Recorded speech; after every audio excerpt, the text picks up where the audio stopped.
missed my stop. I was reading. Actually, I was on Facebook and I was listening to.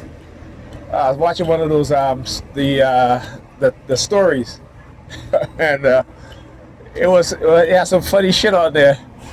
And I'm like, damn, I just.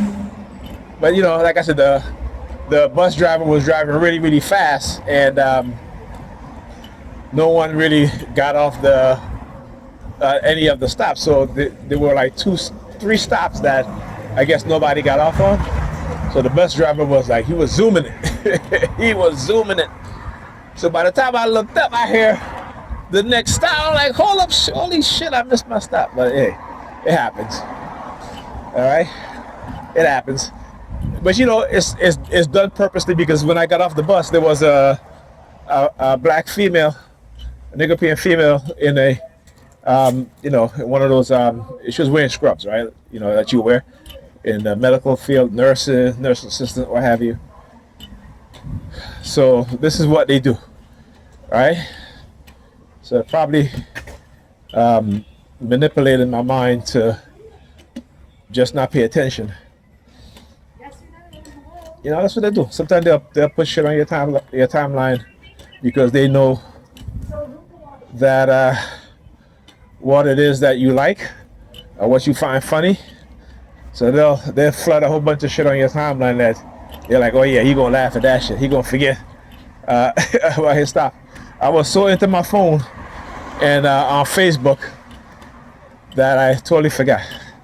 You know, and normally, right, the bus will tell you when the next, you know, like the next stop is, right? So every time it passes a bus stop, they'll make an announcement.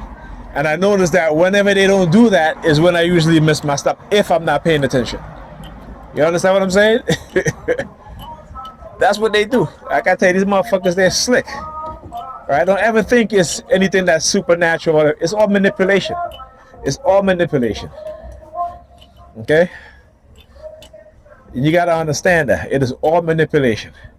And because they got the majority of us as believers, we'll believe any damn thing without understanding the reality, the truth, the facts, how they use science, psychology, right? Medicine.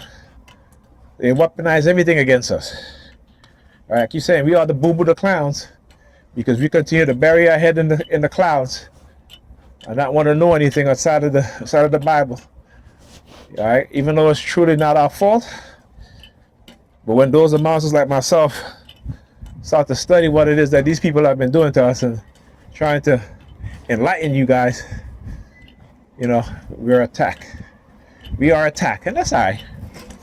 You know, I always say, black people don't really believe in Jesus. They believe, you know, they worship Paul, not Jesus. Because if they believe in Jesus, they wouldn't be acting this way to those that are amongst them to tell them the truth. You know what I'm saying? So Nigerians will never learn. They'll never understand until, like I said, until it's too late. When the white supremacists, what's up, my brother? Yo. When the white supremacists slap them in the face and they realize that there's no one around to defend them, then they're going to be like, you know what? We should have listened. We should have listened. Because the Sambos on the police department, Sambos and Sambinas, you see how they act, right? They act just like the white supremacists. They ain't going to defend you. They're going to join alongside the white supremacists as they start to truly take your rights away and abuse you in a way which you won't be able to call on nobody for help. That is what they want to do to us. So like I said, when you participate in these things against me and others, other TIs, right? You are basically telling them that now that they've got you to the point that when they come knocking on your door, right, like the saying goes, they came for the Jews and I said nothing. They came for the crippled, I said nothing. They came for the blacks, I said nothing.